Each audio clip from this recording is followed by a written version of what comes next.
Hello friends, painting enthusiasts, and welcome to a brand new video. Today we are going to be taking a simple blank canvas and turning it into something realistic, vibrant, and hopefully also something that just feels nice and inspiring. With that, as per usual, if you'd like help with the drawing process, you can find the traceable up over on Patreon, where I also just uploaded the real-time drawing video of me just sketching this out. With that, you can also find the ad-free version of this video up there, along with my ebooks and a bunch of other fun stuff. But with that, let's jump into the painting, grab our brushes, have some fun, and get into it. Yet again, we'll grab our 1-inch flat-headed brush, and we'll also make the brush just a little bit damp to help keep our paint wet longer, and it'll also help with the blending process. All right, now we're going to start in the sky and work our way downwards, though the beginning does start with some titanium white, hint of Mars black, good amount of that ultramarine blue, and we'll just work that in the top, left and right hand side of our canvas. Then start moving it down in an X-shaped pattern, like so. Then as we begin to move down, we're going to interject more and more titanium white into the mix to make the base of the sky a little bit brighter, create a nice gradient. I don't mind painting over my drawing because that really will just give us an opportunity to redraw, re-refine. Though if you want to keep some of the elements, please feel welcome to. Just again, go back over this time and time again.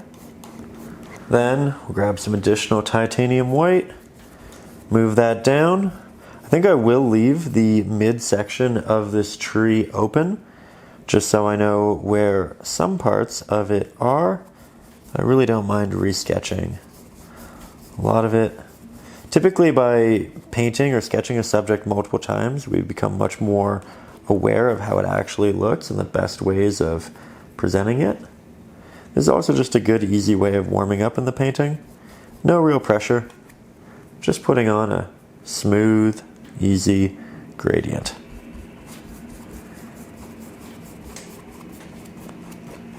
All right, now we'll head down into our mountains, and we'll do so with a bluish gray so we can actually keep mixing where we were. We're just going to add more Mars black to this mix so it's a little bit darker. We don't want it to be too dark. We don't want it to be a shadow pigment. We want it to be a bit more neutral, kind of in the middle, something we can add highlights and shadows to.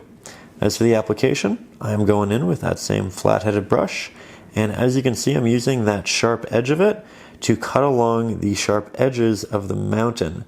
This brush is fantastic for this type of subject because with it you do want these really stone-like defined edges. You also want to apply a lot of paint so you can work the edges just using that sharp edge.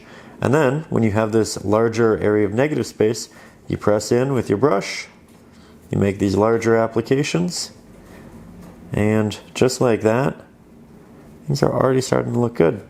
I think I will cover a lot of the trees down here, but I'll leave just the hint of them, just the base of them, so I know where they are when I want to re-implement them. There we go. Already looking good. Now, as per usual, we are going to get a little bit closer to the canvas. In these lessons, I do like to show you what the piece looks like from a bit of a distance. That way you know what it looks like farther away in a room. But I also like to give you these closer looks. That way we can really see the detail, how we're working around subjects. With these larger protrusions of trees in the background, I'm painting over the first half of them, but then again leaving that bottom section so I know where they are. And then we'll just head on over to the other side of the painting. I'll use those sharp edges to craft very random protrusions. So you can see that these are all distant mountains. They rise to different amounts, and we want as much variance in them as we can get.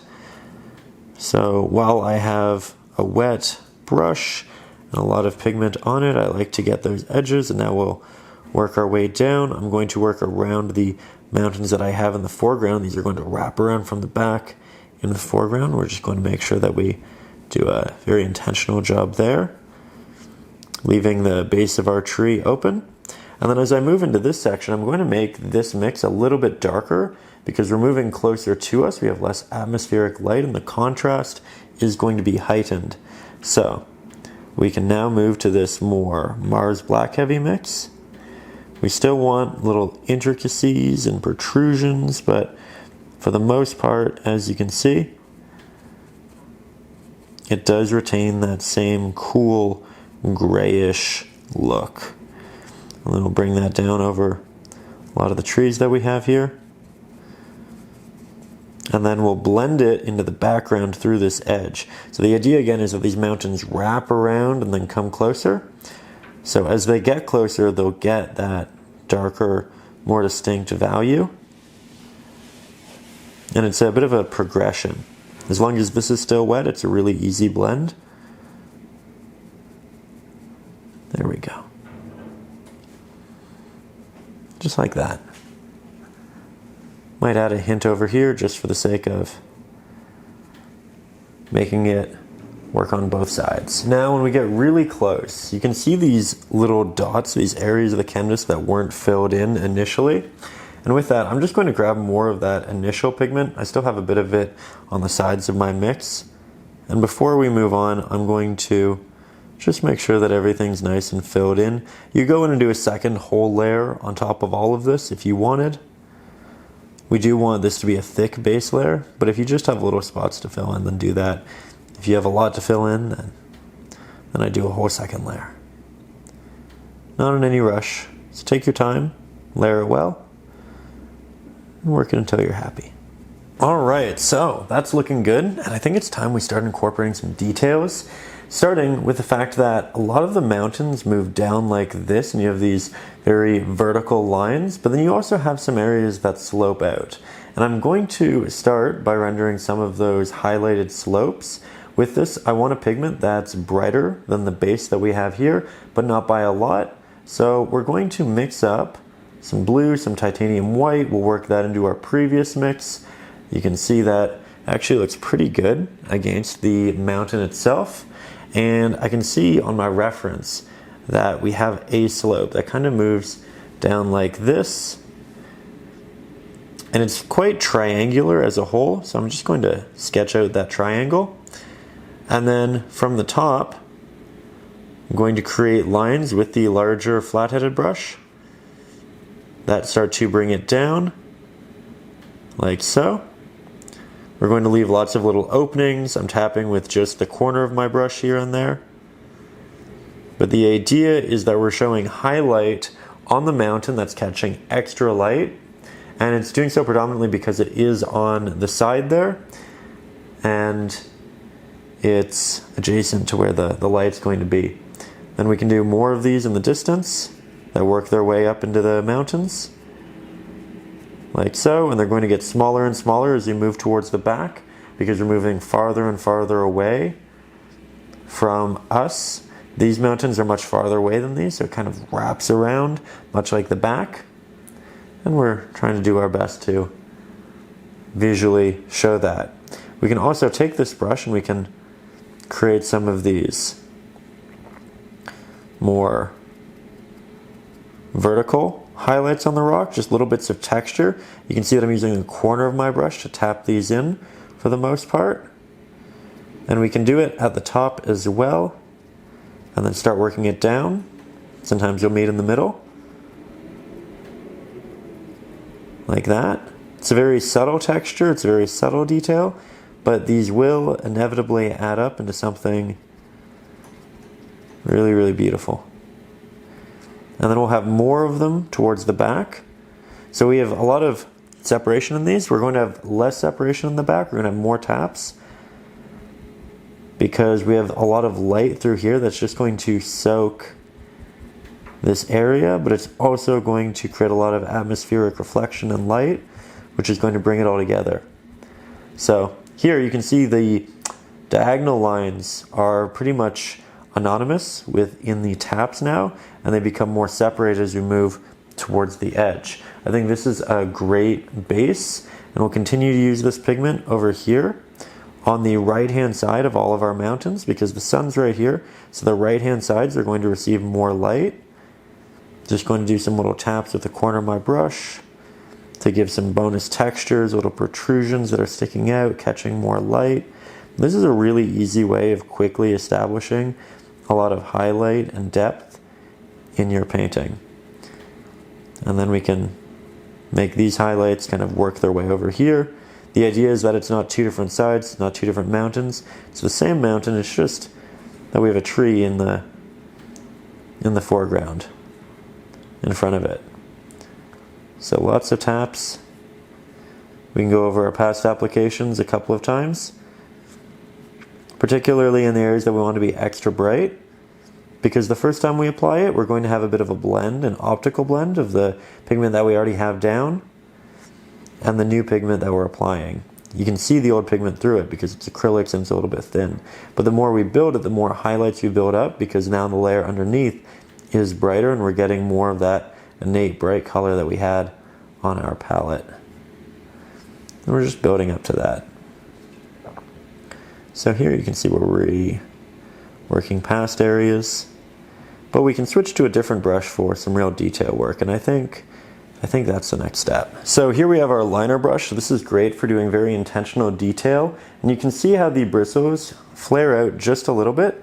I'm going to make the brush damp, and that's going to condense all of those bristles, make them nice and sharp. This will be perfect for the details we're about to add. So from here, we're grabbing that same highlighted pigment that we were before, but this time when we apply it, we can be much more intentional and make sure that we have these exactly where we want them. That said, I think I actually want to brighten this mix just a little bit on my palette. So we'll grab some blue, some titanium white, and as we continue to add these highlights, we can continue to brighten them, because now we have a good idea of where we want them. You have this subtle showing of where they are, and now we can double down, make them more noticeable.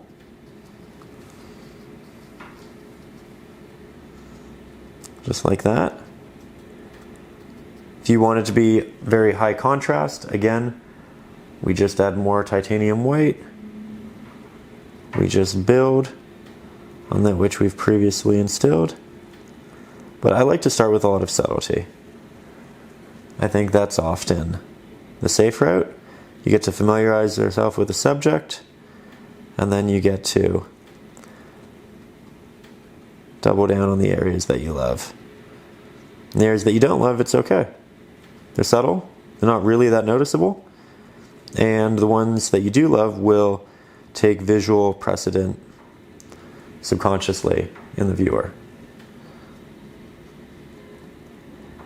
Lots of little taps with this. Sometimes it's a tap and a drag down, but it's a lot of little taps just to show that there are minute protrusions in these rocks. They're sticking out, they're catching light. Like so. Now as we take a step back, we can see just how subtle a lot of that is. At this point, I do have favorite areas. I am ready to double down. So more titanium white, more of our ultramarine blue. Back to our liner brush. And we don't just have to use this on the vertical areas like this. I will use it here, and I do like it here, especially in those prominent areas that kind of define how spaces are separated and how these rock formations move. But also, take a little bit of it and we can work it down into this area. I'm not going to cover up all of the past highlight, I'm just going to use it as an additional layer, an additional texture, an additional highlight to add some extra volume, depth, and interest into these pre-established spaces. I also want more of it in the background. You can see it almost works its way into the sky beautifully. And I love that because it creates this bridge point and just shows how much of an impact the sky has on our subjects. Because every subject is semi-reflective. Every subject will adopt light from the surrounding area. And when you have such a big blue prominent sky, you're going to get those colors everywhere else. And I think on big gray rocks, it's just such a beautiful addition. So, again, in the background, we incorporate the blue, but we also do less detail, and we do less detail by doing more strokes. It's kind of counterintuitive. By doing more strokes, you fill in more of the negative space, so you take out detail, and you have it all just start to work together. That said, we've had a lot of fun on this right-hand side. I love how it's coming together. We could definitely do a couple little touch-ups over here, and we'll continue to do that as we work through the painting, but I want to work on the left-hand side as well. So I think we take a little bit of a break from over here. We sit with what we've done for a while, make sure we like the general direction and the ideas, and then we can head back in a little bit should we want to. So for the back here, we do still want to incorporate that highlight, but I'm only going to do so into the areas that we already have a little bit of highlight. I'm not applying it over all of it. I'm going to keep it predominantly closer to the tops of the mountains because that's where more light will be. And I'm only doing it, again, on the right-hand side of each of these peaks because that's where the real highlights will live because our sun is right here. On the left-hand side of the sun, the right-hand side of your subjects gets that highlight. On the right-hand side of that sun, the left-hand side of your subjects get that highlight. Whatever side faces the sun, that's where we use these brighter values. So much fun to just tap in this texture. One of those things I could definitely do for hours. I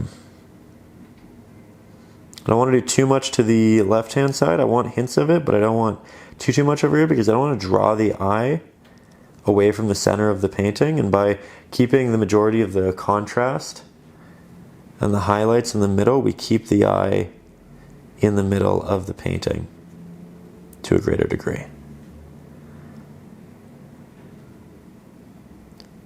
There we go. Just building up these highlights layer over layer till we get exactly what we want.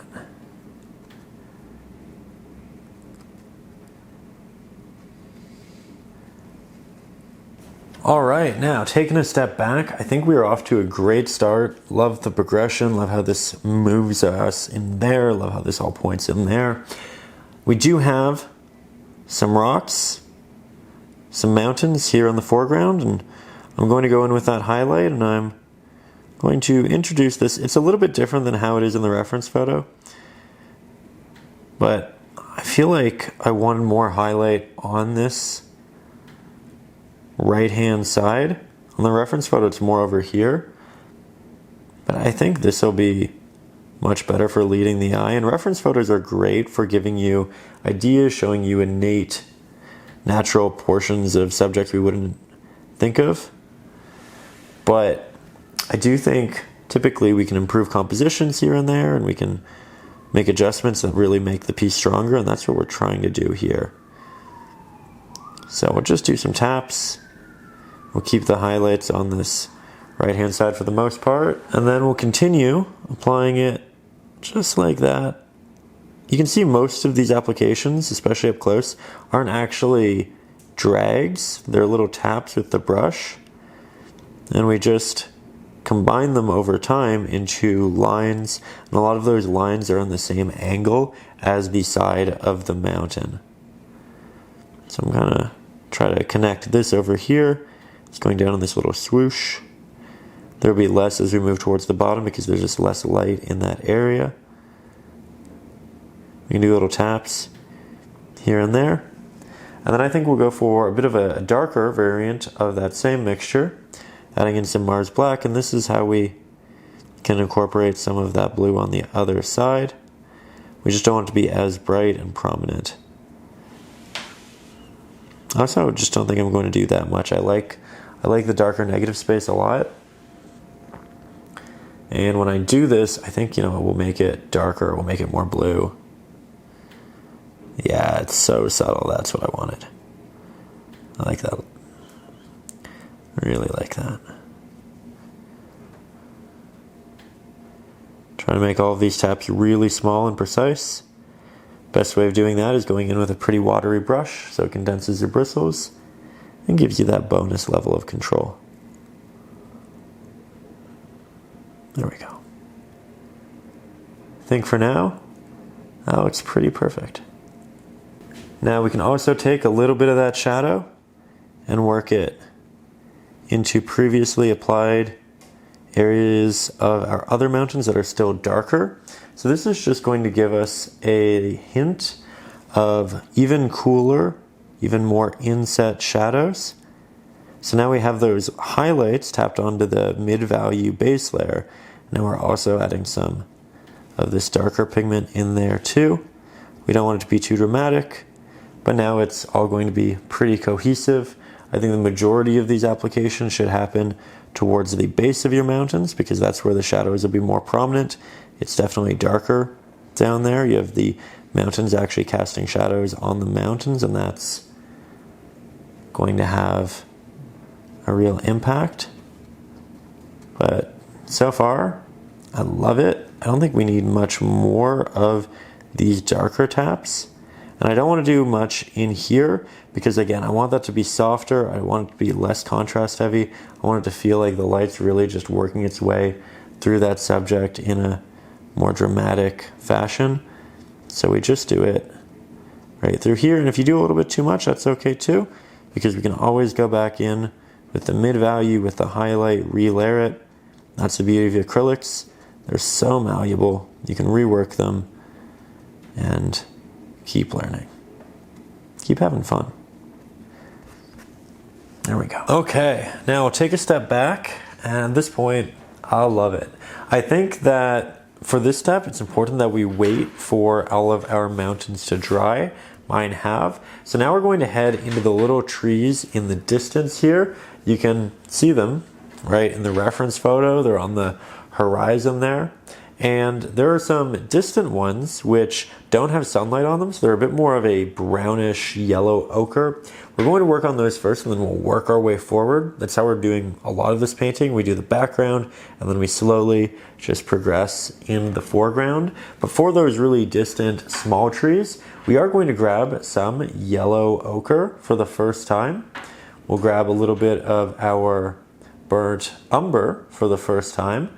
Mix those two up until we have a good earthy yellow. And then I'll add a hint, just a hint, of a cadmium orange. From there, this is just a bit too bright and saturated, so we'll grab some Mars Black. This will both darken and desaturate it, which is great. Then we'll grab a little bit of titanium white, which will thicken it and desaturate it. It's not going to brighten it too much because the Mars Black is a very strong pigment. But this right here looks great. You can see that some of the colors are a little bit different, and I like that. The variance helps. From there, we'll grab a new brush, that being the smaller flathead brush. This is similar to the larger one, but it's just a little bit tinier, which makes it great for detail work. And then I'm going to head into the background right here, and we'll start just painting in little trees. That said, let me get you quite a bit closer so you can see the detail work. So with this, some of these are going to be brighter trees, but we can always put the darker ones in behind. So this is really just filling it out, spaces you feel like could use a complementing tree. We want it to be in enough areas that it doesn't feel strange in the areas that it is in. We want it to feel cohesive with the rest of the space. So here we're creating some on this side, some in the middle. We're working our way over here. We're just doing hints of it. But I try to make sure that there's a good thick amount of pigment in the center. And then as we get towards the edges, I'll do these taps with the top sharp end of the brush, and I'll have them protrude to the left, to the right, and upwards. And this is just going to create a lot of unique markings for that distant area and those trees in the background. In the reference photo, there really aren't any over on the left-hand side, But you know what, just for the sake of making it cohesive, I'll do the hint of one right over here. Now the eye feels like it's a bit more balanced as a piece. We can also grab a hint more of our Mars Black, work that into the mix, and we'll take this and we'll apply it right down to the bottom, into the centers of these, and we'll tap it upwards. That way we have a gradient. The bottom center of the trees, where we have more shadow, will be darker, and then as we get towards the top, it gets brighter. And it's also a nice second layer to help thicken up the application, and that in itself is beneficial for the painting. But if we make it too dark, we can always go back in, add more light, then just kind of go between the two until you have the mix you're happy with. But so far, I like that a lot. And we're ready for the final touches, which will be done with the liner brush. We'll just grab a little bit more yellow ochre, work that into the original mix, and we can tap that on the edges with a lot of intentionality and just help show that these aren't getting a lot of light, but they are getting a little bit of light, and in those spaces you do get that more fallish yellow hue. It also gives us an opportunity to tap in much more unique texture, much more defined, sharp texture, similar to what we have in the mountains. And we want to make sure that as we progress in the painting forward, we get more and more detail, because the closer something is, the more detail you can see in it. So this is just to make sure that it looks proper against the backdrop of the mountains as well. That said, it's a rather quick process, and just like that, we are just about done our first little set of trees. Good little warm-up, nice and easy. All right, so we're off to a subtle but great start. Now we'll mix more of that pigment, but this time significantly more of our cadmium orange in the mix. That's a beautiful color. I think we'll do a bit more of our yellow ochre. We'll thicken it with titanium white. And we'll also desaturate it a bit, which is necessary. We'll darken it a hint, Mars Black. We really don't want much Mars Black. It's a lot easier to darken than it is to lighten. So we progressively add little bits of the Mars Black, where we add larger chunks of the titanium white. And I'm just kind of going back and forth until I get something that isn't too visually poppy. I think this is a really nice base. Nice and earthy. Looks like a realistic orangey yellow. And then we'll switch on over to our flat-headed brush. I'm going to make sure that it's nice and clean, don't have any of that residual dark pigment on it. We'll grab this new color, and we'll start painting this in where we have that open negative space. We know that we have trees here, and I'm just going to do taps towards the top and outwards in the same way we did with the little ones. These are going to be a bit bigger than the ones we just painted, but not dramatically so. These are still in the distance. They're still relatively far away. You can see on first application they're going to look a little bare, and that's also all right. It's just a part of painting with acrylics. We will add texture into these. We will make sure that they are full of details and shadows as well. Also, because we didn't make it too saturated or too bright, we have the opportunity to heighten it with more bold values and more orange hues. So right now we're just creating those fairly unique edges. I don't mind covering up my mountains. I don't mind covering up the trees in the background. The only goal here is to shape some nice looking trees, have them progressively change. Here it's kind of 3 trees in a cluster. This one it's much more of 2 dominant ones and then kind of the hint of one over to the side, but nothing too dramatic. We don't want them to be too tall either. I'd actually recommend making them a lot shorter initially, and then as you continue to paint, you make them taller and taller. But if you start with them being relatively short, then you can make them taller where you want to with a lot more freedom and intentionality.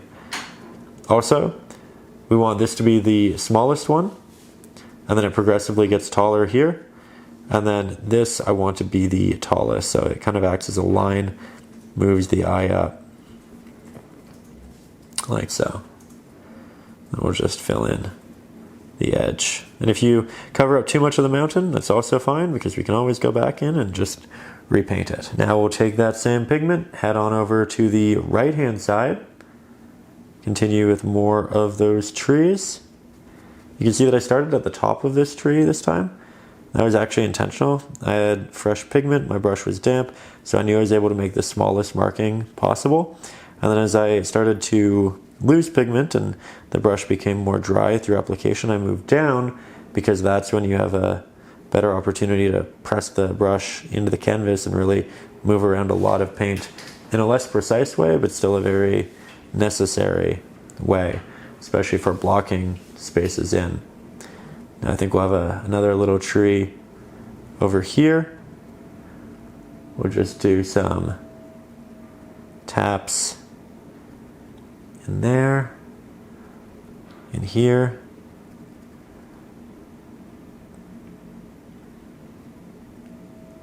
Head on over to the right. Lots of little opportunities. Tried to keep a good number of openings. And again, you don't have to do as many trees as are in the reference photo. I'm actually going to do a little bit more, just because I love these little guys on the horizon. I think they're quite pretty. But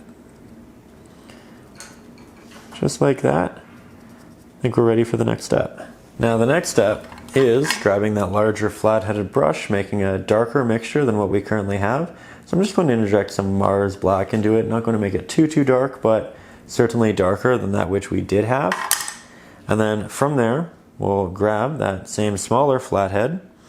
We'll head down to the bottom of these trees, and then we'll work that up. Lots of little taps. When we get to the real details, I'm not tapping the entirety of the side of the brush. I'm just tapping with the corner of the brush, because it can be pretty sharp. You can be very intentional with it. If the previous pigment is still wet, it's also great for really soft blends between the two. That way it doesn't feel too stark. But already we have some texture. We're going to make these look a lot better in the next application, but this is another good foundational kind of get you started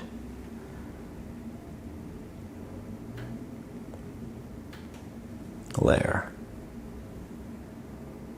It isn't even its own layer because it's mixing and blending with the past one. Love how that's looking.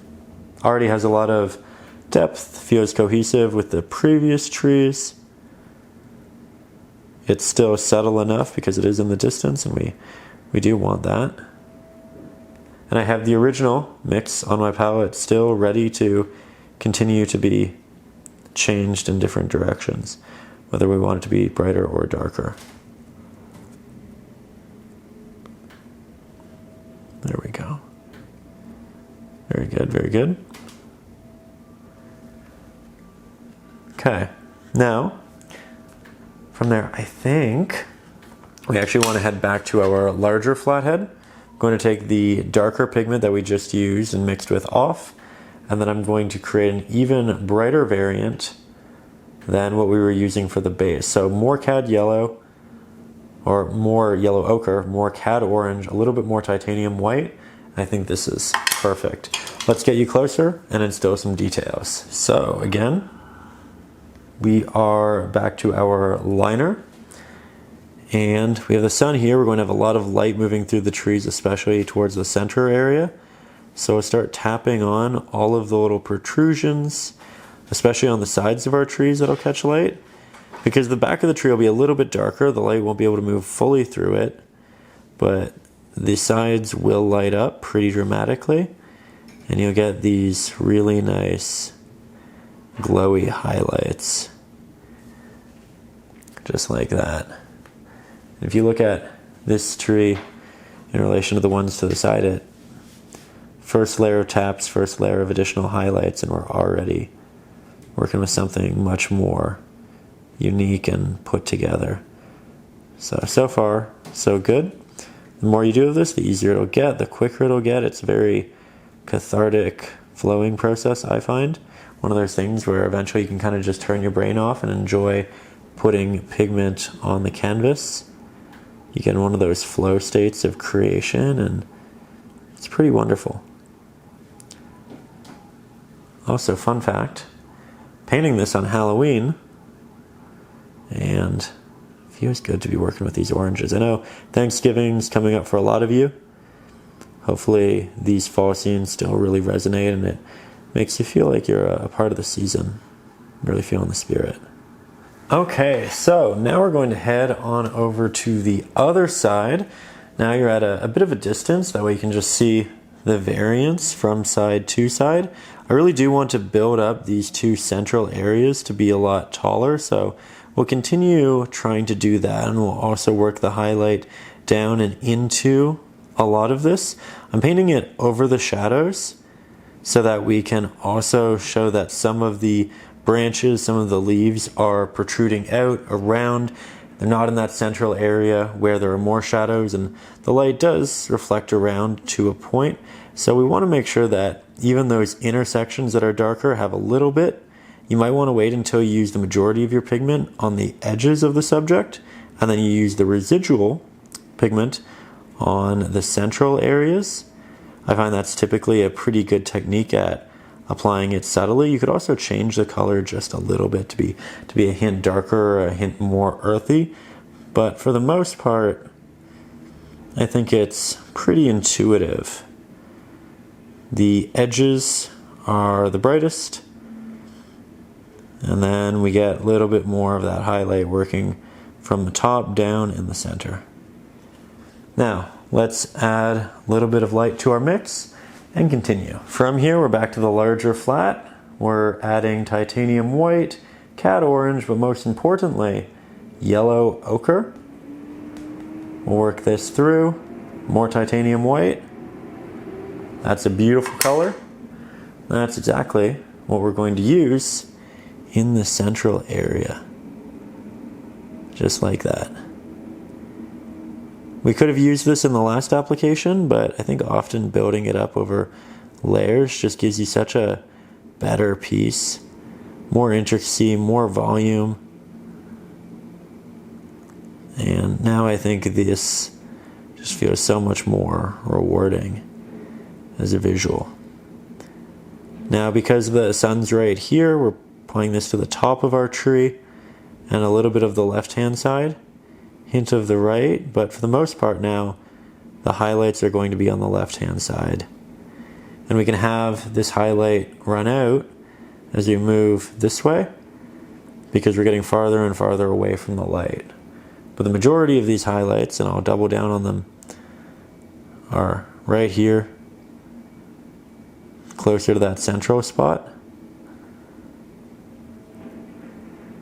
and then as we again run out we can apply some to the left through here.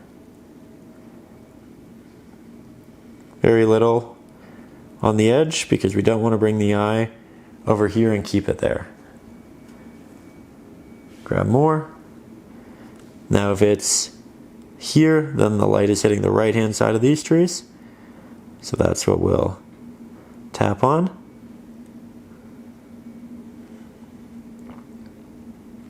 You can see that I'm progressively making these taller and taller. Goes to that note of we start with them a bit shorter and then we build. That gives us freedom to change the actual shape of our tree as we continue. This is looking really good. Now, much like the left-hand side, rather the right-hand side, as we get towards the left-hand side, we let that highlight run out a little bit because we don't want it as bright over here as it is closer to the actual sun. but we don't need too much more. We're just finishing up. Do a couple on the inner portion and a couple over here, but I think that's looking pretty great. Okay, now taking a step back, I love it. I think it's the right amount of detail. I think we might be able to make this a little bit more yellow, but I don't want to commit to that right now, and we can do it through a wash later. So now we're going to move on to the ground right through here, and I have an olive green here on my palette. I think this is a beautiful green for the fall, and I think it'll make a great base. Now we'll take this, we'll grab some Mars Black, Titanium White, about an equal mixture of each. We want to just desaturate this to a point. Don't want it to be too vibrant of a green. And then we'll also add in some of our yellow ochre to follify it a little bit, make it just a hint warmer. We can also add a hint of our burnt umber to make it a nice earthy fall green. And it's a really nice color next to this. So now we will use a larger flat-headed brush. And oh yeah, I can already tell I love this. We're just going to work it along this edge. You can see I'm covering up the shadows that I've instilled, but that's okay. They're quite intuitive and easy to repaint. We'll make sure that we have a nice thick layer, and we're going to paint this just about everywhere with the exception of this little pathway that I have sketched in, covering up the larger shadow here, but now I know where it is. Like so. Starting with this not too bright but not too dark mix, I think it's quite nice, and just add little bits of minute movements on the horizon. Make the pathway get larger and larger as we move closer to us, and we'll just fill in this negative space.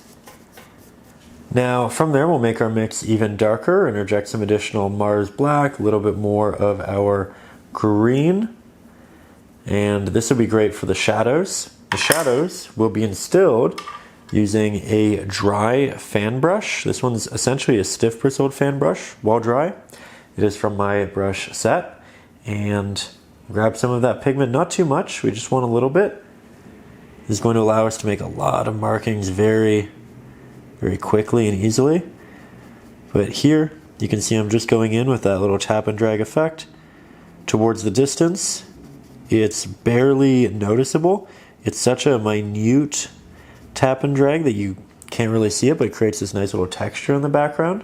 Then as we get towards the foreground, we do more of this elongated marking, and that's going to create this look of slightly taller grass, but it's not dramatic.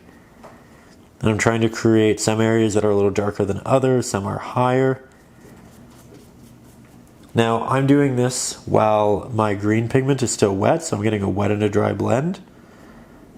And that's giving me a somewhat soft look to it. If you wanted a really distinct, sharp look, you would simply wait for all of this to fully dry. This is still only the first layer. We're going to do a lot to it, but I thought we'd just work quickly, get a good start, and begin moving a lot of pigment onto the canvas. I think a lot of people really just struggle with starting when it comes to painting, and we're making sure that we have no issue with that. It's okay if the first layer isn't perfect.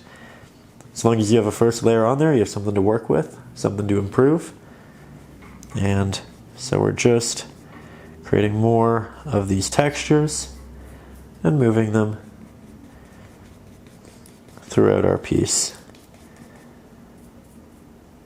Have a lot of them moving this way for the sake of creating wind that's blowing this way. If you have your brush move like this, it'll make it look like the wind's moving that way. So do consider the way in which you're dragging your brush, because it will have an impact on all of that and how you eventually do your leaves, because your leaves need to blow in the same direction as your grass. Just like that, I already love the texture. Now from there, we'll mix up an even darker variant of that pigment, more of our Mars black, more of our olive green, and a little bit of our yellow ochre to keep it nice and warm. There we go. Get a good spread. It's okay if the pigment's slightly different across it, because that's really just going to give us some nice variance. And now I'm going to go back in, continue to build this up. It's not the final layer, so if there are areas that you don't love, don't worry about it too much. We will have an opportunity to cover different portions up and make them the way that you would like them. Now the more you do this, the longer you actually work on the canvas. And oh, it got quite bright. Let me just fix that for you. There we go. The longer you do this, the more this dries. So when we apply it, we get more of a chalky texture initially, and then it's essentially painting wet onto dry. And in that scenario, we might want to start wetting our brush. But when we wet our brush, we condense our bristles and we make something that's a lot more large in application. So we're going to try to work this as much as we can, while we can. Lots of little taps, lots of textures. There we go. And I like this a lot texturally, but I think it might be a little bit bright. And in the occurrence that it is a little bit bright, we are just going to do a bit of a wash.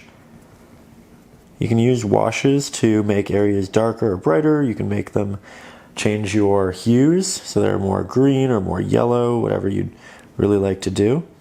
I think with this we might do a bit of a warmer yellow wash, but one that darkens it just a bit. That said, you can only do washes really when the pigment is fully dry. So we're going to wait for this to fully dry. And if you're perfectly happy with your application, your color, and your values, then you don't have to do the wash. But I will show you how to do it just in case you want to make a change before we add our highlights.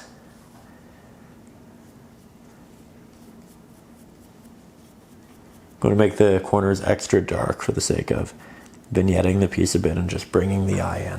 Actually, before I move on to that, I thought I'd show you just a slightly closer look at it so you can really see the detail up close. And again, we'll go in with a slightly darker mix for those corners. You can see all those little taps and drags. In the foreground, it's a much more elongated stroke. And then as I move up here, it becomes more of a tap. And it progressively changes to that as we get there. I also want to add a little bit of a darker grass along the edge here. So I'm still making those vertical markings, but they're along this edge because this grass is going to be lifted from the pathway and it's just going to look a little bit darker. Same with back here. Same with this edge right here. All the areas that the sun isn't going to essentially connect with. And we can just move one into the next area. Super easy. But love the way that looks. Off to a great start. Actually, you know what? I thought about it, and before we get to that wash, while I let all of this dry, I'm going to work on the pathway here. That way we can do the wash over the pathway as well and just make sure they're nice and cohesive. For the path, I'm going to grab an abundance of our burnt umber, a little bit of our Mars black, a little bit of our titanium white. This will give us a desaturated brown. Then we'll make it a bit more fall, a bit more cohesive with the yellow ochre. And just like that, I think we need to bring it down a little bit. But there's a mix between these four pigments that looks really, really pretty. And I think we found it. So we'll just start applying this into that central area. Already I can tell this is a beautiful color with our green. Strong start. We love to see it. Work that along our path. This larger flat-headed brush is fantastic because we are working these sharp crevices and areas. We're also working in these wider areas, and it's doing both wonderfully. We'll just work that towards the back, like so. Feel like you can go on a little journey here. Then we'll change our color to be a bit darker. More Mars black, a little bit more of that burnt umber, and we'll put that along the sides that are next to grass, that the sun will come down and will create this light shadow in here. And then we can create little taps and drags that move us out into the rest of the pathway. See that? We can make this area farther away from the light a little bit darker as well. Lots of little taps to create texture. So far so good, but it's still just beginning. Now let's grab some extra titanium white, a little bit of extra yellow ochre. We'll mix that into the mid value that we had. And I will switch now to my smaller flat-headed brush because I do want slightly more detail work. We're going to apply that into the distance and then into the center areas of the grass where we're going to receive more light. And the light that's shining from here can catch that ground. And I'm going to apply it very roughly. So it's in the center for the most part, but I'm tapping it. It's working its way into the edges. It's not just a big block of pigment. It's something that introduces itself into all of the other areas pretty reasonably, pretty cohesively. Like so. Lots of little taps and drags using the corner of the brush. Oh yeah. That's some good texture. Starting to feel like fall.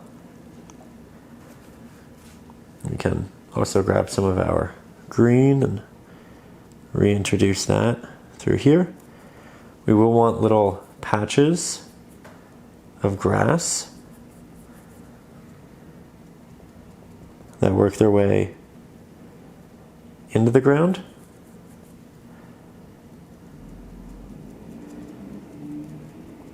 And that's just going to make it much more dynamic and realistic because this is nature. We are going to have grass growing out here as well. It's not going to be perfect or pristine, and the more we kind of weave the two together, I think the better it looks. So just a little start there. We had the highlight to the grass as well. A little bit more of that yellow ochre, titanium white. Not too much, but enough that we can just start to implement those same colors that we have around here to a degree. Very good. We can also mix up an even darker variant of that brown. Switch on over to our fan brush. Now I do have a clean one here, so pretty much dry. We have all of those individual bristles ready to go. We'll grab that pigment and we'll just tap in a little bit of bonus texture. I'm not trying to press any lines into here, just little impressions of sharp shadow and detail. There we go. Looks really good. It's really, really good. Don't be afraid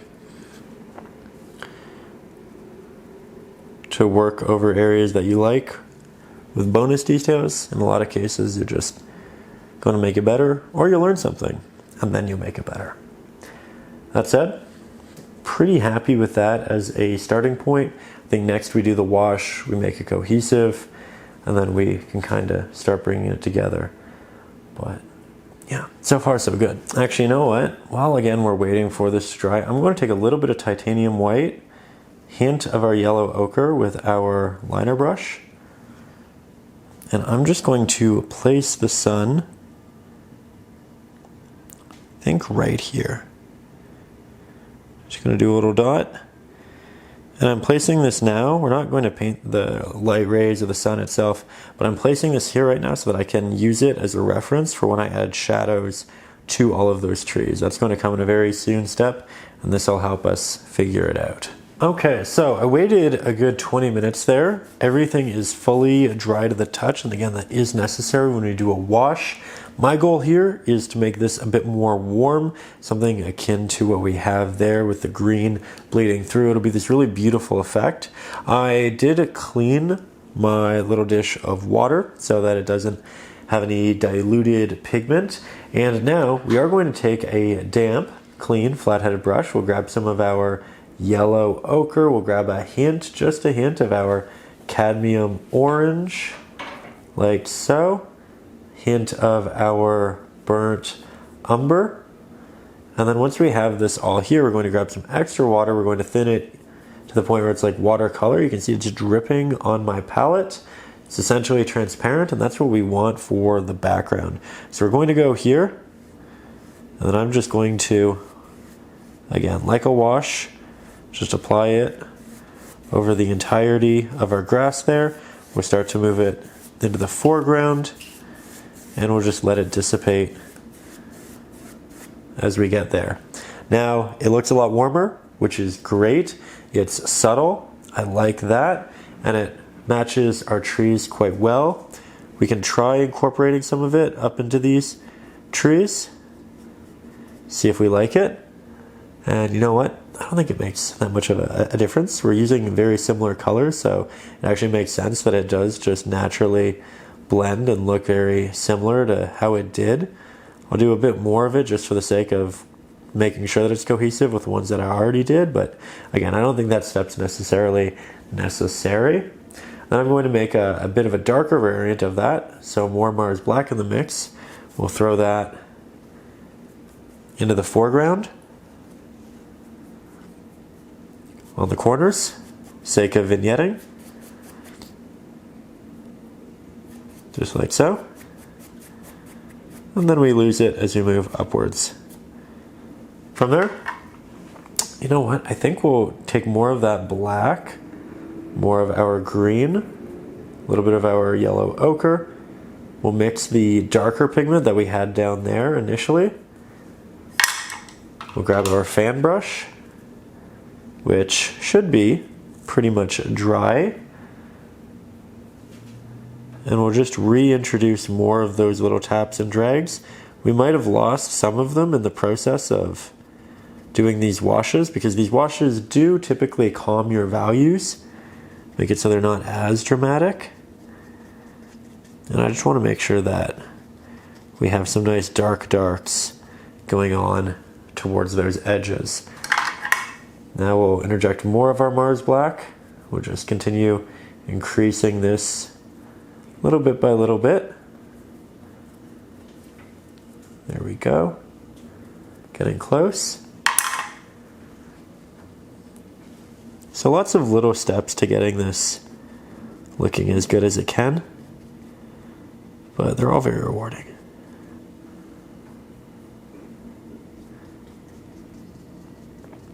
We can do little taps into the ground with this brush. Very little pressure. Little tap and drags up in the grass. Again, very little pressure. We don't want to apply a lot of pressure because that'll expand our bristles and it'll condense them. Now, we have the sun right here. It's going to cast shadows in the direction of the subject. So our subject is right here, our sun's right here, which means we create a line. And then behind this tree, this is where the shadow is. So I'm going to take this, I'm going to create a shadow for our tree, following the line of the sun. Same textures as we've been using elsewhere, so it's still just more of that tap and drag. We're going to make sure that that moves out this way. Looks really soft, really natural. It's exactly what we're looking for. We can do more of it with these guys in the distance, very subtly. Again, I'm looking at the subject where it is. Here the sun is essentially almost right above these, so the shadows will be more so straight down rather than so diagonal. Here we go this way. So it's a subtle angle. Here, like so.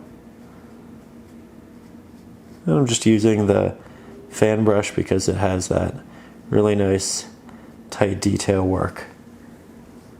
Beautiful, soft, subtle. And I think at this point it's just about ready for highlights. So I'm going to let this dry. That way we don't accidentally kind of rip up some of those really nice little details or shadows. And then when it is dry, we'll go back in and we'll finish off. You know, I say we'll let it dry, we'll do all this, and then immediately I pick up the liner brush and I do some extra details. Let me get you a little bit closer. I'll show you what I'm doing, and then we'll let it dry. So here, I am just taking more of that same shadow pigment. I'm saying, okay, the sun's going this way, which means these shadows are going this way. I'm making it a little bit darker right where the tree is, because the shadow will be most prominent when it's closest to the tree.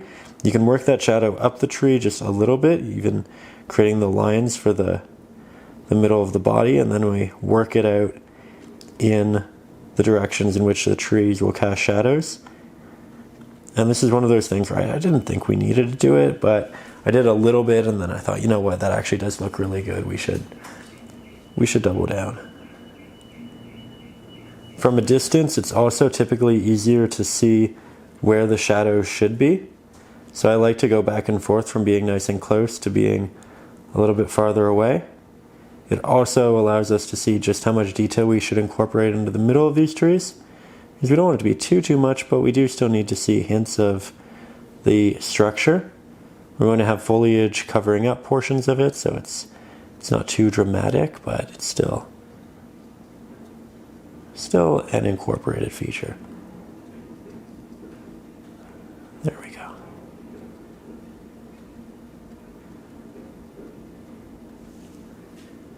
I like this a lot.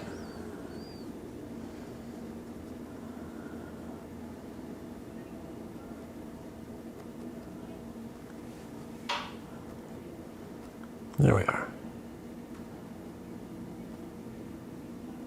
Actually, come to think of it, while we're doing these very minute additions, I'll also use this brush to render some very intentional but small markings of grass in the foreground here. At this point, we're using the liner. It's a nice small brush, but it probably implies a little cluster of grass. So I'll just do a number of those in the pathway.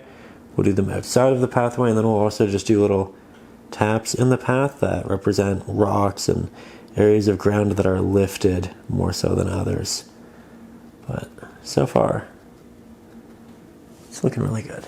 Okay, now we'll take our larger flat-headed brush and we'll mix up a warmer pigment akin to what we have in the trees, but with a hint of our olive green. So we're grabbing our cad orange, we're grabbing our yellow ochre, olive green, then we need to desaturate it, titanium white, a little bit of Mars black as well. But we want this to be a real highlight pigment in our grass, something that can pop out, looks like it's catching light. So we'll continue adding that titanium white and that yellow ochre, a little bit more of that cad orange, until we have something that we feel is appropriate for this area. I'm just doing little tests with the corner of the brush, and I think this is actually perfect. Great way to test it is by putting it into the trees, because it will be kind of a connective tissue between the trees and the grass. Then I'll grab this on my dry fan brush, and then using just a little bit of the fan brush, I'm going to start closest to the light. I'm going to tap in little highlights in the distance in the grass. I'm not going to do it where we have shadows from the trees. This is just going to be in the general vicinities around there. I have a little bit between the shadows of these two trees. It's going to make the shadows look more stark, which is also nice. And again, the shadows and the highlights farther away application-wise are just little taps. And then as you get towards the foreground, it can be a bit more of a drag effect. I'd start with the background though, because that's where the majority of the light's going to be. And then it'll get lesser as you move closer to us.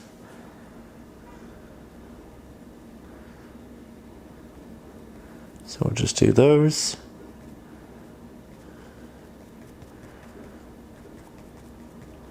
And initially it'll look really stark, maybe a little awkward, but the more you apply, the more it'll make sense. Now we're not going to interfere with this larger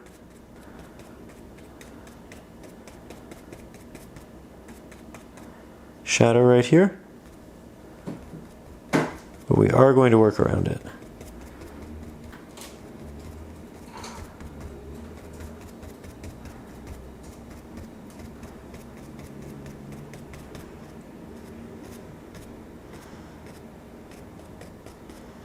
There we go.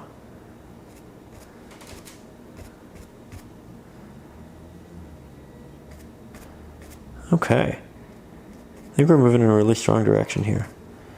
I like it a lot so far. Now we can get closer. We can switch on over to our liner brush. Make sure it's nice and damp. Grab that pigment and just make sure that those edges are really well taken care of. Remember, in the background you can make those larger markings, so the brush is fine to use. And this will just help us make sure that pigment is exactly where it needs to be, because that fan brush is fun. And you can get a lot of really sharp taps, sharper taps than you can get with anything else, but it can be a little bit difficult to maneuver with. And this will give you all of the intentionality that you need. So now we'll just start moving down here as our pigment starts to dissipate. And I'll start creating strokes, just little ones, but that looks great. Very dramatic. But when the sun's that low, right behind the mountains, I think the dramatic sunset makes a lot of sense. Not dramatic sunset, but dramatic shadows in the ground. We'll also apply a couple to the implied grass here in the foreground with little drags. Don't want to do too much over here because, again, we're just not pushing the eye in that direction intentionally.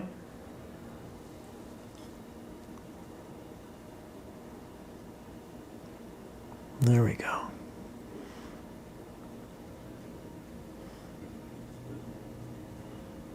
It's looking good. It's looking really good.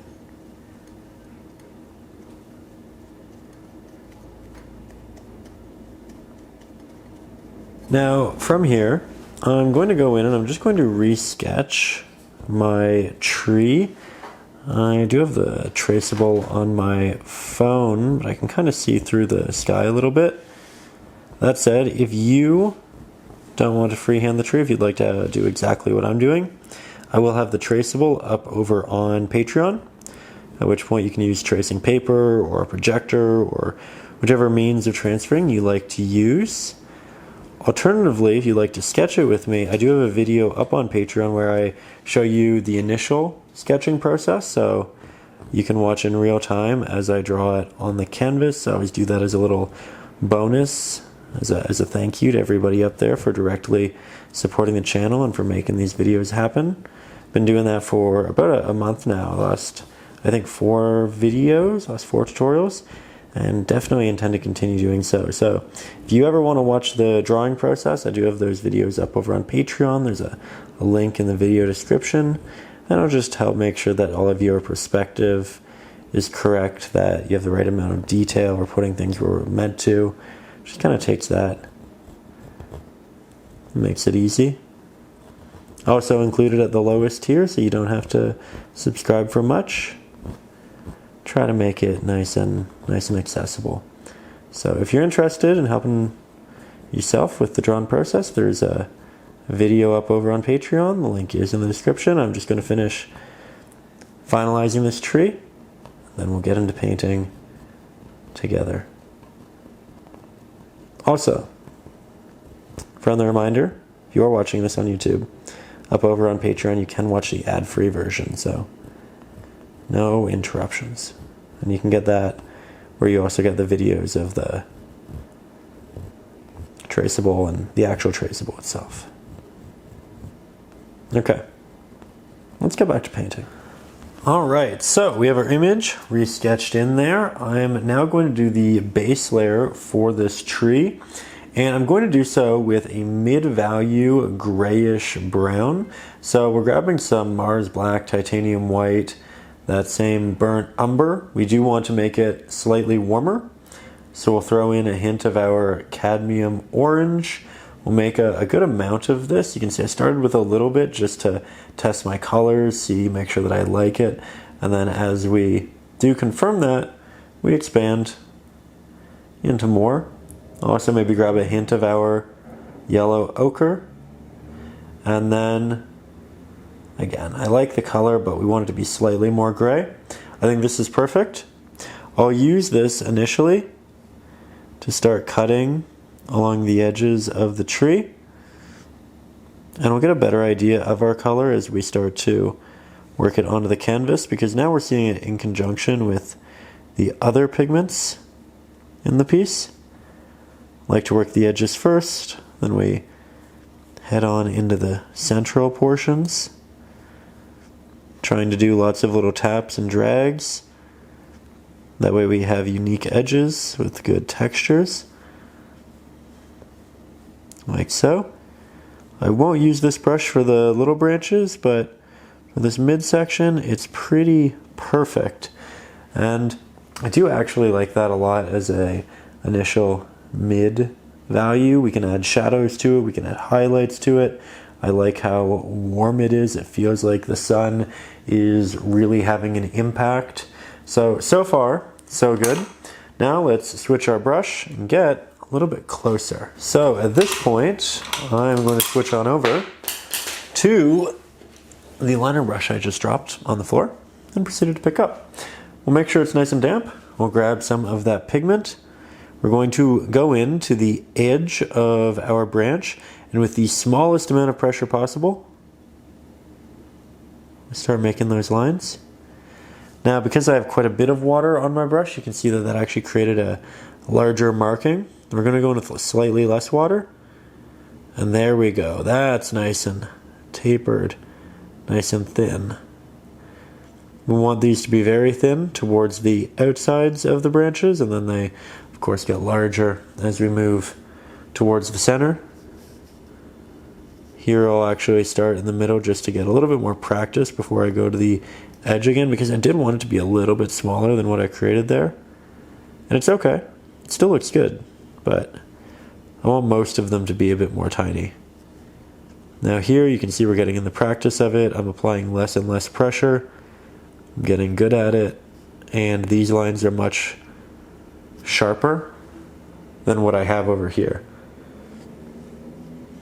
I'm going to go into some fresh paint, and my brush is damp, but it doesn't have too much water. Again, when you have too much, you get these big gollops of water on your canvas, and that in itself makes a larger application.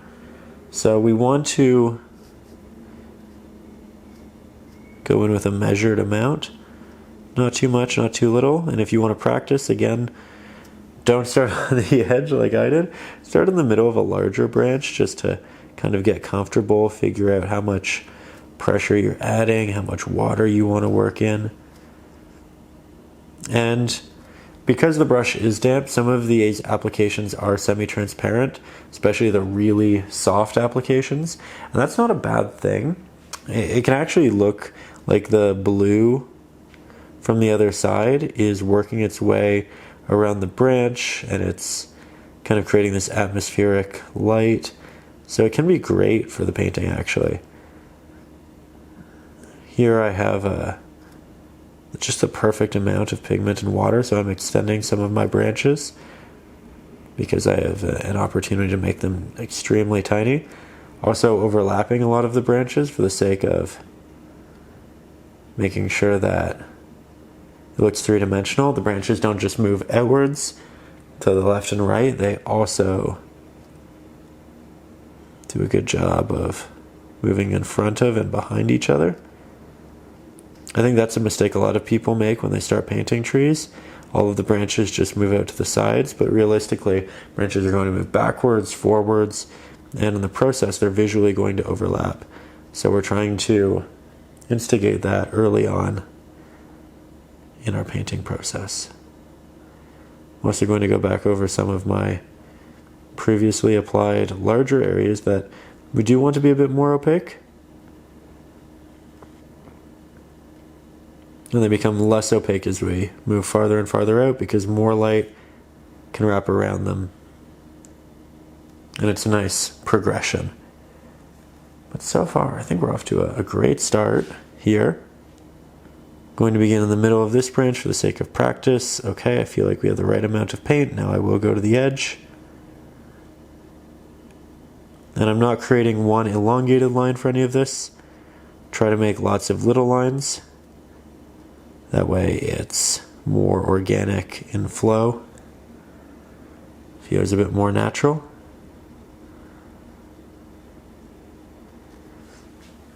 Really love this color. It's flat right now. It's essentially a grayish brown silhouette, but I think it has a good feeling to it. And the most important part of any painting is just the feeling, how it impacts emotion, and if it can render that. And I think this makes me feel like I really am out on a brisk fall day. One of those things where you can kind of feel the wind on your face as you look at it, and it's not an uncomfortable wind, it's just enough to make you feel fresh. There we go. Having a lot of fun with this. Hope you are too. If you're painting along, I hope it's going quite strongly. I hope you're having fun, that you're relaxed, you're enjoying the process, and you're learning a couple things. If you're waiting to watch the entirety of the video before you start, then I hope you're getting excited. I hope you're feeling motivated. I know before I paint or really do much of anything, I like to watch different YouTube videos of people doing that thing. That way I can say, okay, you know what? I've seen it work.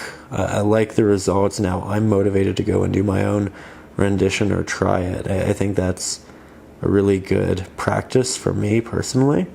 And if you're like me, then I hope it's serving that purpose as well.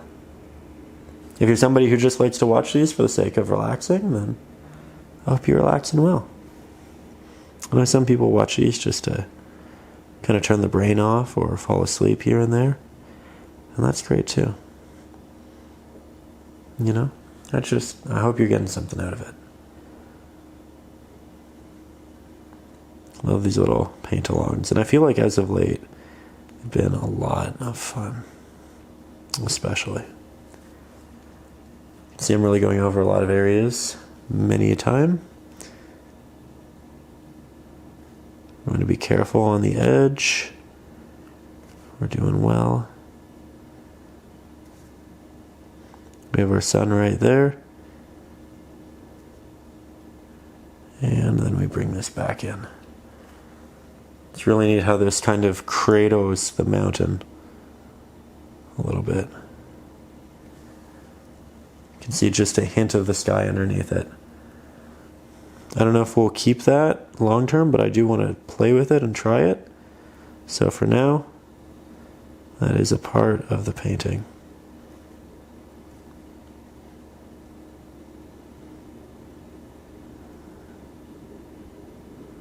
There we go. Have these leading lines that kind of point down towards the sun, or the sun to be, rather. And with that, I think it's time we head up in the painting for a little bit. Let's just do a couple more branches. Areas that cross over with each other. Create those nice three-dimensional markings. We will have lots of tiny ones as well, not just the big guys. In fact, it's the little ones like this that sell it as a much more real, tangible subject. So make sure you have a lot. Alright, so now we're moving up in the painting. I've got some fresh pigment and a little bit too much water on my brush. You can see that by the fact that we're getting those little dollops of water. So I took the excess water off of my brush and there we go. That's so much better. The brush is still damp and quite dramatically. You can see that in the fact that the pigment is still semi-transparent, but I'm not getting as large markings. And honestly, we could get it even smaller, but I do think this is pretty good. And I like that it's relatively distinct up here because I do want the eye to get to the top of the tree. And if our branches get too small too quickly, we just don't really make it up there because we don't recognize it as something that we really need to follow subconsciously. So here we go. Now we're getting really tiny as we get to the top, because realistically this is where the branches get as small as they can. But leading up to it, I think we're doing really well. Let's have this kind of wrap around, connect into there. Now again, we have branches intertwining, and I really like how this feels like it's reaching upwards. Kind of this hopeful image. It's really interesting how nature and subjects like this can convey human emotions or feelings, but they really can. I find with trees often you do get that feeling of reaching, grasping, weaving, dancing. All these different things that resonate so deeply with us. Mirrored in nature, and wonderfully so. I think it can add a lot of extra context and connective tissue to landscape pieces. Here you can see I'm just going about adding lots of little branches here and there. Nothing too dramatic. But I really like these. And I will continue to just add playful pieces here and there before we move on to our next step, which I think we can do in just a second.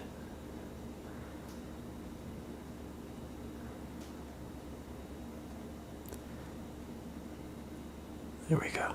All right, so taking a step back, like the general structure there, I played with it just a little bit more off camera, did a bit of a little winding bend here, added 2 little sticks there, just minor details, but trying to fill it out in ways that feel natural.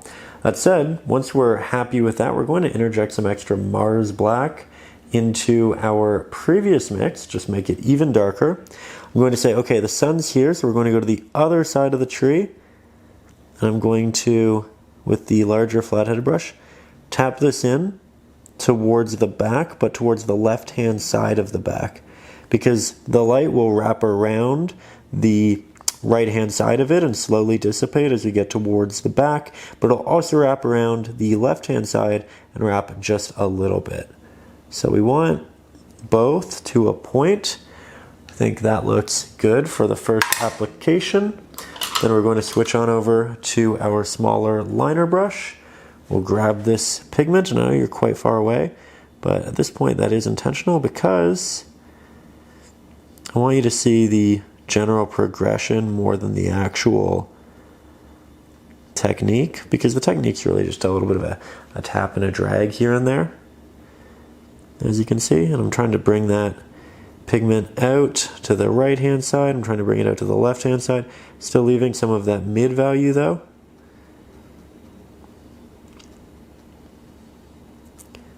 There we go.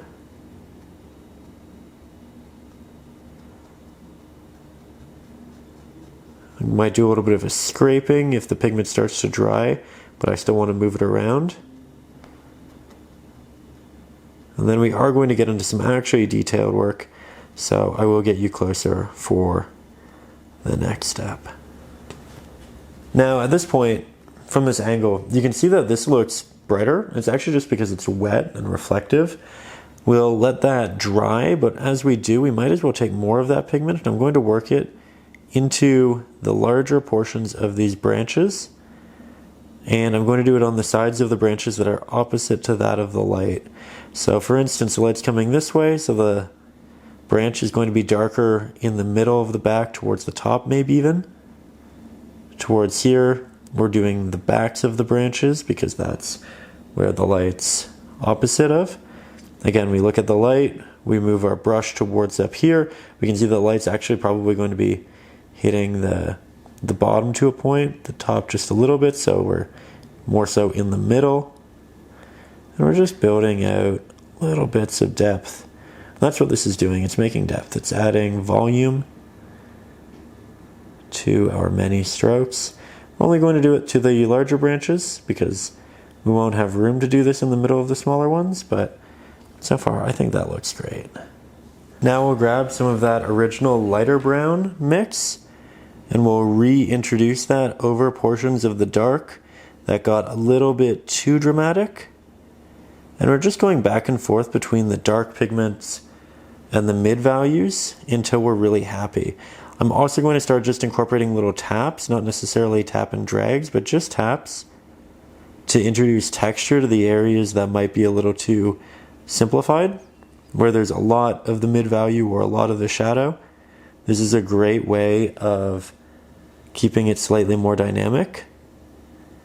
And as you can tell from a distance, it's so subtle, it's barely noticeable. And again, that's kind of the point. We have these two pigments we're going back and forth between, but realistically, they should be similar to the point where from a distance you don't really see a dramatic change at all, if any. It's more subconscious, and it's more for when you do get closer up to the painting and really get a good look at it. But I like this a lot. I think I'm also losing light. I really bumped up the light in the camera so we could continue filming, but in real life it's actually pretty dark.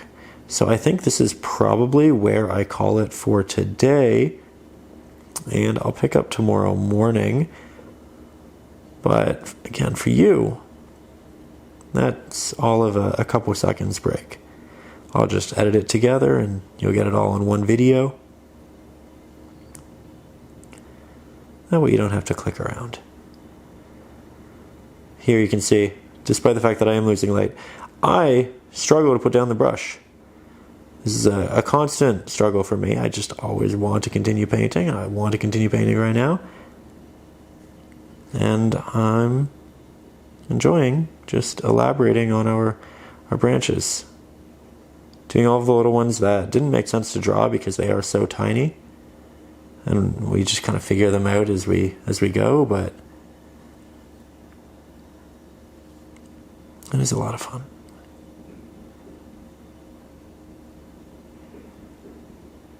There we go. That's a big new branch. Didn't think I wanted it initially, but I think it compositionally builds nicely. Might make this one a little bit bigger. Combine it into there. That's neat. Okay. Again, it just keeps getting darker and darker, so I'm going to call it for today. I will see you tomorrow where we finish this beautiful fall piece. All right, so next day, here we are jumping back into the foliage. I'm going to mix up a nice, warm, earthy pigment. All of this is dry. For our leaves, it's going to be a lot of our cadmium orange, a lot of our yellow ochre. I'm going to try to leave this little bit here on our palette so I can use it as a reference, just how bright we've gotten with our foliage. And we want this to be akin to it, a little bit darker though. Now I think we'll do a little bit more of that burnt umber. This is a very important pigment, so I'm not going to finalize it too quickly. I'm going to make sure that we actually really like what it is.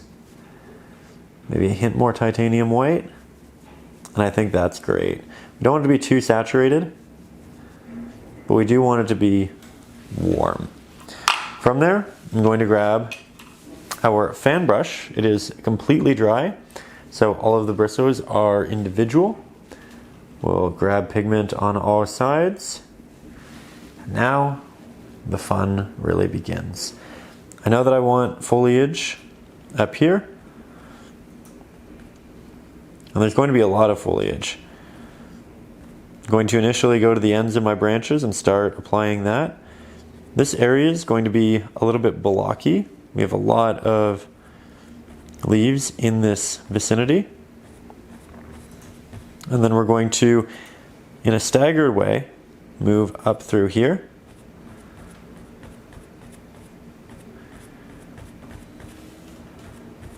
Like so.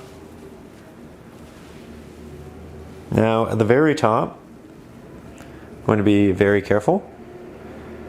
You can see I'm using the brush directionally, though I'm only ever pressing about 1/3 of the brush into the canvas, and that's very intentional. We want lines for the most part here, and as we build it up we can create these larger clusters which aren't necessarily line focused, but still have a general direction. Now this is a very long way of doing this painting process. You can speed it up by going in with more pigment, a larger brush, making bigger markings. There's a lot of ways you could go about this, but I think this is a pivotal point in the painting. We spent a good 1.5 hours on the rest of it, so we want to finish strong and make sure that the rest of our subjects are looking as good as they can. So far so good. I like that. We'll have it leading up here. I'm looking at the reference photo, but I'm also making changes, as you know. I like to take those artistic liberties when it does have a truly positive impact. And I'm going in with a less is more approach. So we're starting with the edges. We're not applying too much, and then as we continue on, we can add additional colors. We can make these much more full. You can see that I'm starting to move inwards to a point and work over different areas. But let's get you a bit closer. Okay, now another prominent area is right over this branch, and it's great because it stretches onto the darker areas of our mountains, so it really stands out in a way a lot of this doesn't. Up here, there's a fair amount of subtlety because it's a light value on top of a light value, but when we get down to the mountain, it's quite a bit different. Ooh, like that. Very happy with it. Now we'll start building our volumes as I work inside. We're still going to want to keep lots of openings. So we don't want to cover all of it, but the areas that get really dense, we can go in with another color a little bit later on and make it more interesting. So if you're applying a lot of pigment in one area and you're worried that you're losing detail or structure, volume, don't worry about it. We will go in with a fix for that pretty soon. Just going to double down on some of these edges. We are still working with acrylic. It is still semi-transparent, and we do need to be mindful of that.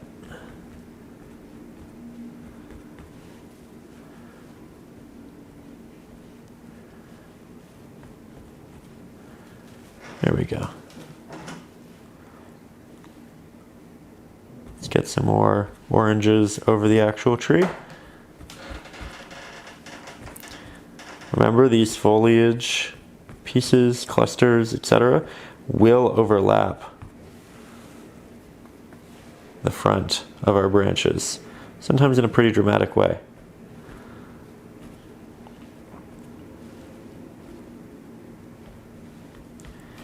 I think the more we add at this point, the more I'm happy.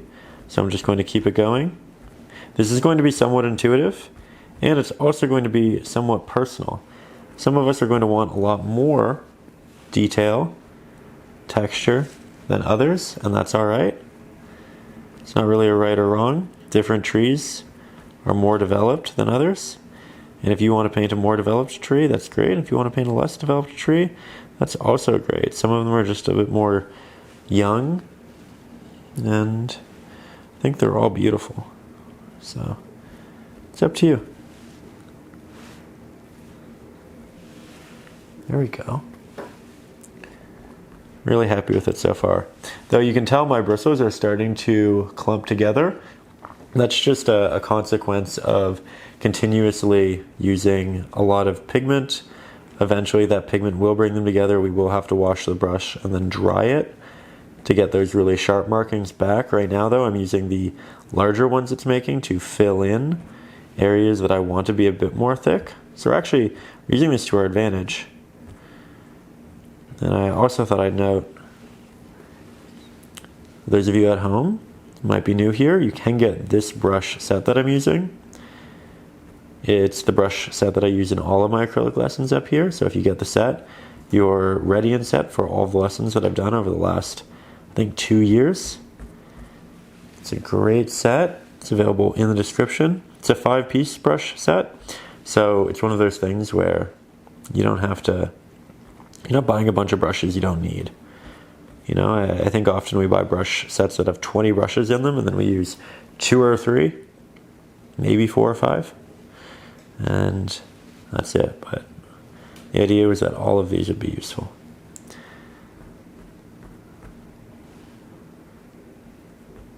All right, I like that. I like that a lot. Just wanted to cover this branch slightly more to push it into the background to a greater degree. Then I think I also want slightly more foliage, just for the sake of rounding out this area. Have it swoop up like that. So far, so good. We can have more of this. The light can work through it. We still have our sun to be right there. Oh yeah, that's really pretty. I love painting trees. Always so relaxing. And rewarding. It's relaxing, but you get excited sometimes when you get that perfect stroke and you just, makes you feel good. That said, we do need to elaborate on this visually. We need to incorporate some more colors, build our volumes, make it more unique, and I think that step happens now. Beautiful. All right, so now from here we're going to work into a darker pigment, move it into the bodies of these, and we'll just grab some extra burnt umber, and we'll begin interjecting that into our bright mix. I'm going to leave some of that bright mix on the side so we can revisit it later if we need to, but this is really just a continuous interjection of our burnt umber, hint of our Mars black. That's looking really good. Trying to keep it saturated with our cadmium orange. And you can see as I move farther and farther down here, we get it to be darker. And now we have a range to choose from. It's kind of like a gradient of choice.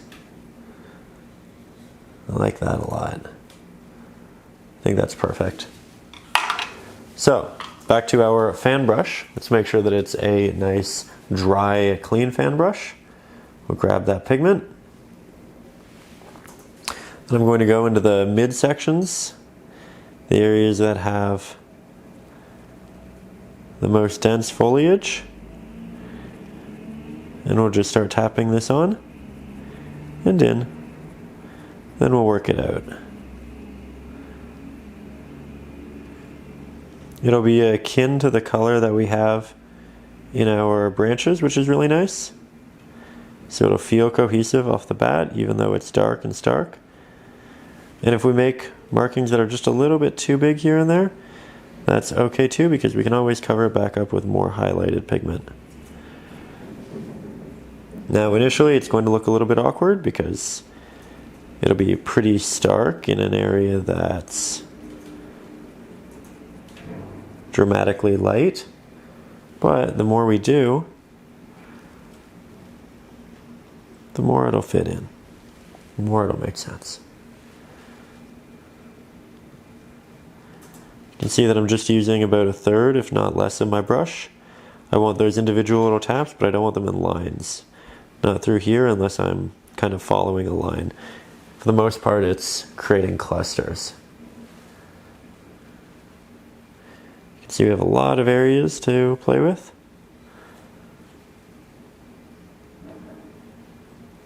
Here is definitely a spot that I did a lot with, and I'm going to want to go back in and reintroduce highlights for. Occasionally we find areas of the orange which are still wet, and we get these really nice blends of the last pigment applied and the new one.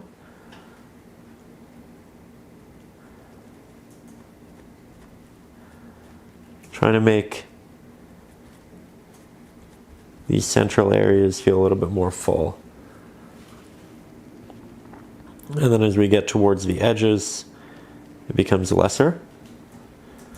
We just don't have that much dense foliage overlapping in those spots.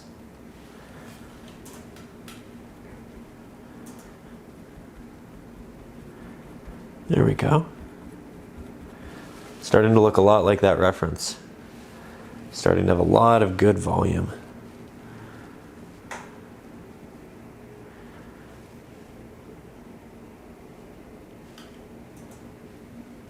I think we can definitely incorporate some additional branches now as well. That was something I was mildly hesitant to do beforehand, but I think we have enough darks in here that it'll feel natural. Just one of those things we had to build up to, test our comfortability a little bit.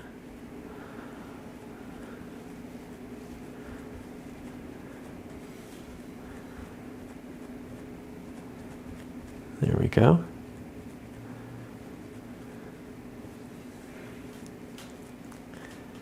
Look at us. We're making this happen. Doing it together.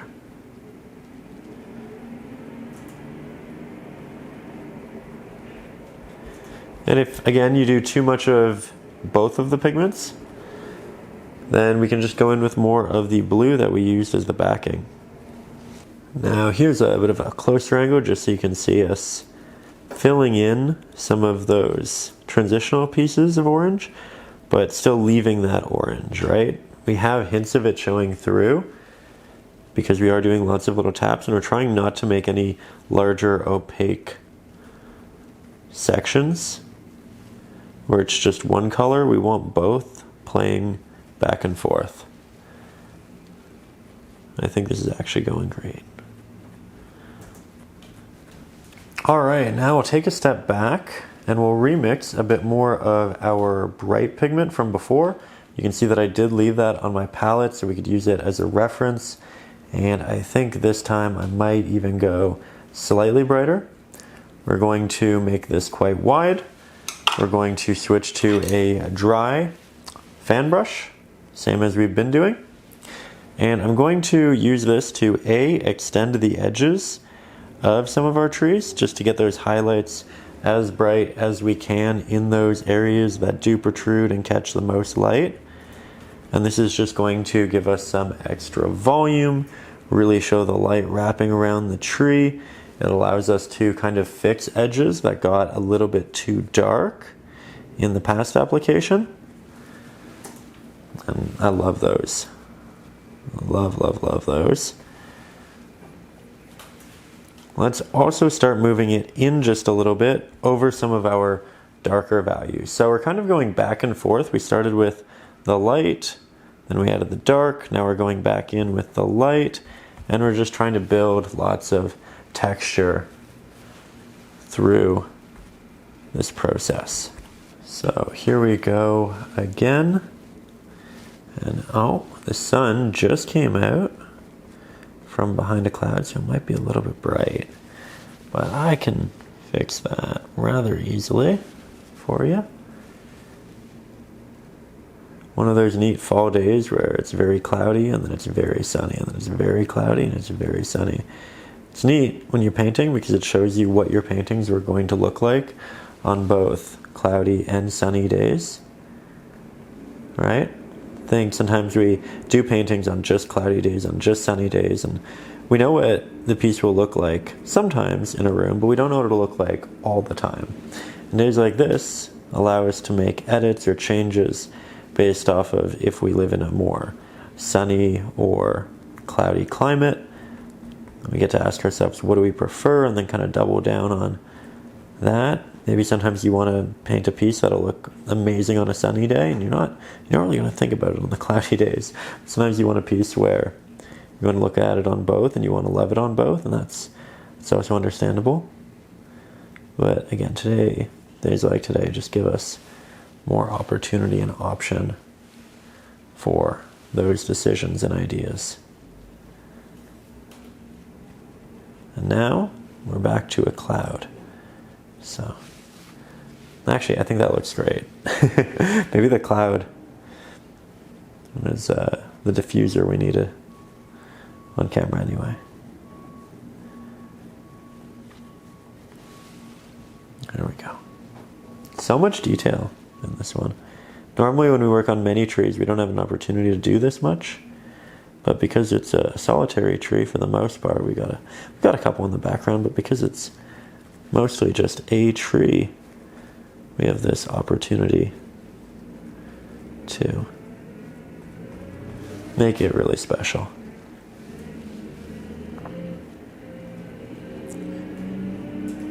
Lots of refinement at this point. I think we're going to go down and do some refinement in the grass too. Looking at an area that does need some fixing. But for now, I'm really liking our tree. There we go.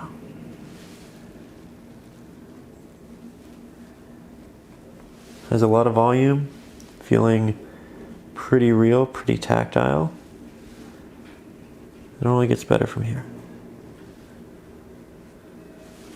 All right, now we'll take a step back. I think that's looking beautiful. I'm going to take the same highlights that we had in here. I'm just going to tap a little bit of it into our grass in the areas that are receiving the most light, so the areas that are closest to this horizon, this edge. And then I'll let it dissipate as you move farther away from it. Just hints and taps. And I think that creates some really beautiful contrast. It also ties the top of the painting in with the bottom in a really lovely way. And you know me, I always have a hard time stopping with those top areas.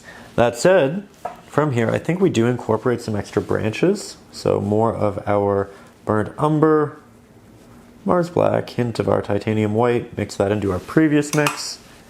Grab our little liner brush, make sure it's nice and damp. And then we can just continue moving more of these little pieces, both over top and behind our branches, because I think a lot of our branches probably got lost in that foliage. And that's okay, but we probably have some we really want to reintroduce and keep as a more prominent part of the painting. So here we just have an opportunity to pick our favorites, move them in front of our foliage, and introduce new ones if we created foliage that's a bit farther out. I did that a lot. I really extended things. So I'm also just making sure it has connective tissue to the rest of our piece. Really love the colors, really love the flow, love the feeling. I think we set out to really capture the feeling of fall, and I think we Definitely accomplished that.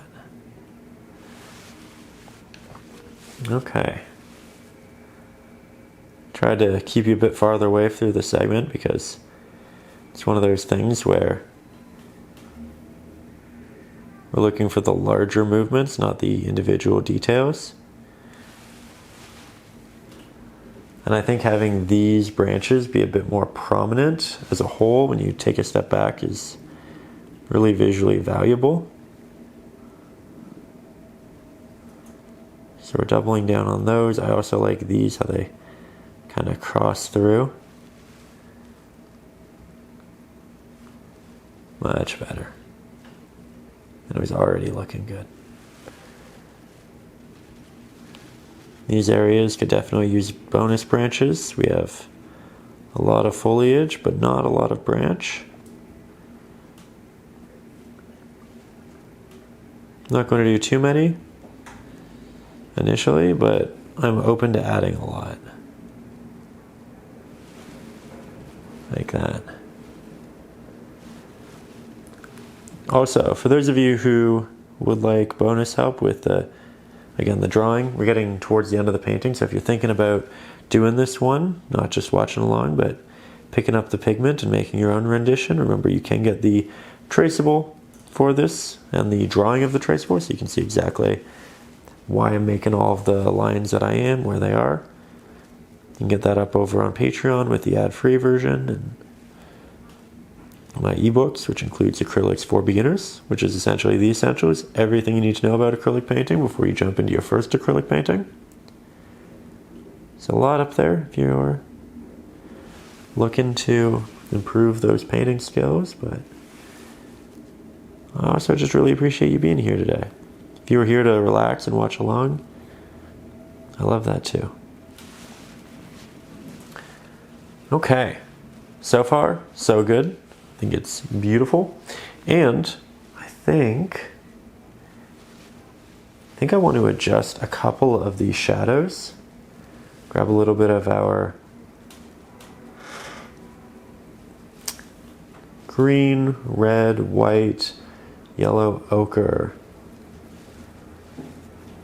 just like so.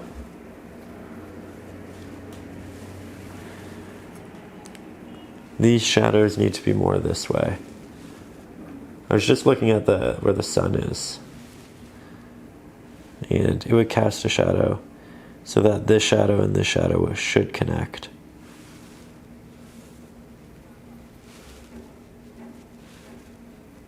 Also, seems to be more gray than green.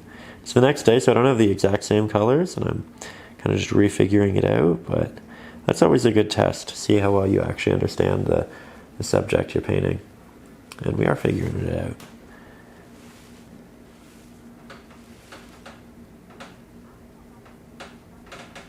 There we go. That's looking right. We got there. All right, so taking another step back, I love how this is looking. Again, almost done. I think we'll grab some of our titanium white. We'll mix that with a hint of our orange. This is such a subtle little mix, but we'll use it on the side of our tree, which is next to the sun, because this is going to have a really bright, glowy highlight on the side. I'm making lots of little taps and drags down because of the bark, just like that. If we want, we can blend it, but I don't think I'm going to do much of that blending, to be honest. I'm also going to add a hint under this branch, hint under this branch, under here, and then I'll do just like a couple little taps on the inside for the big pieces of bark which might protrude and catch light, but I'm not really blending it back. I want this to be a bit harsher. And then when I have almost no paint on my brush, I might do just a hint on the other side. Here it is up close. And again, we'll just grab a bit more. Double down to make sure it's nice and thick, because this is acrylics. Doubling down on the protruding bark. And then a little bit over here.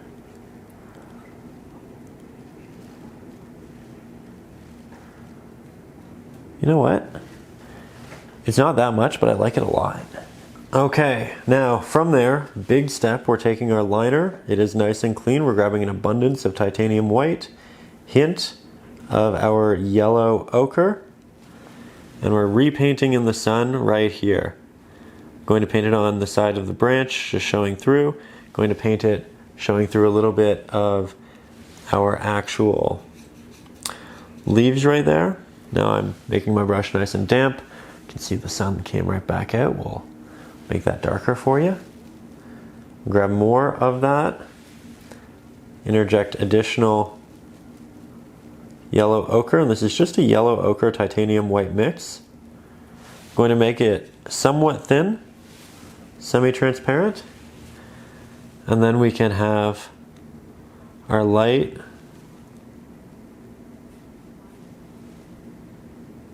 work its way out.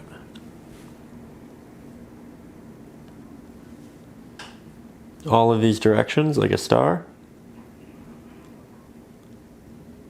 Putting it behind a lot of our trees and our foliage. You can incorporate this as dramatically or non-dramatically as you'd like.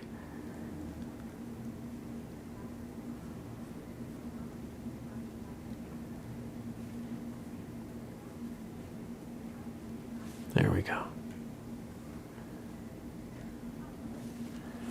Might use my finger to soften some of the edges.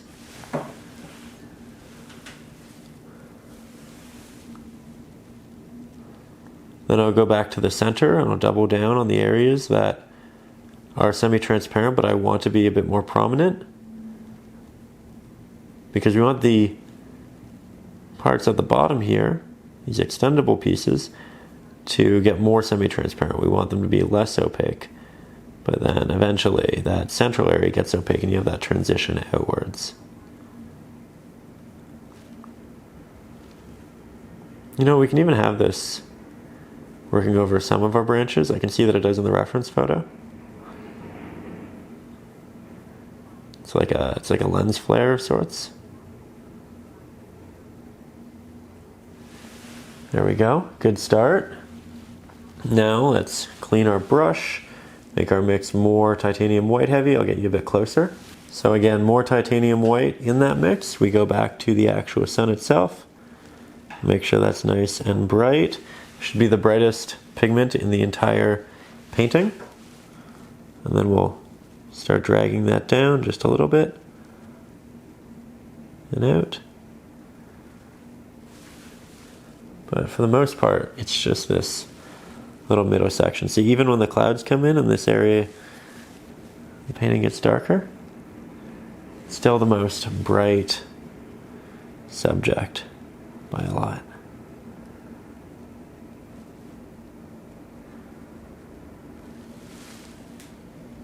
Feels so warm.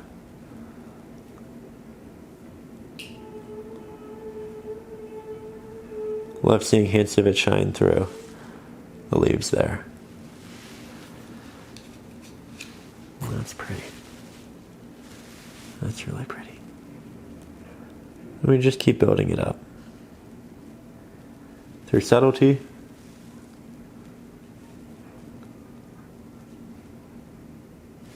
All right, and taking that step back, again, I love it, I'm very happy. I'm going to extend these rays of light over more of our branches. I've been doing it slowly, subtly, not doing a lot at once, really just making sure we're going at the right pace.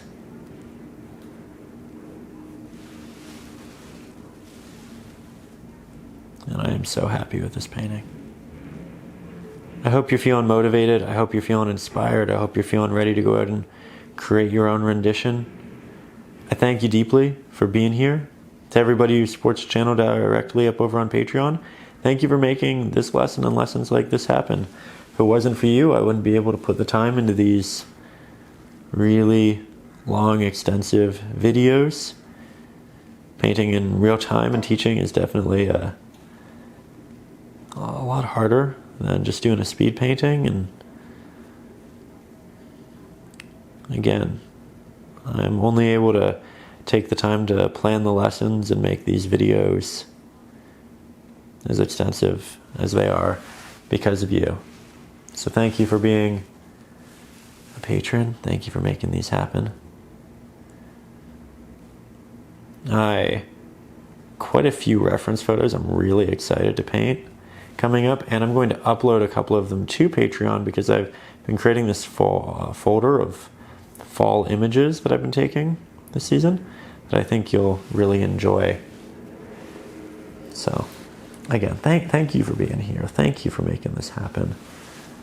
Love working on these videos with you, and I just know we're going to make some really wonderful ones in the near future as well. There we go. Okay, I'm going to take a step back.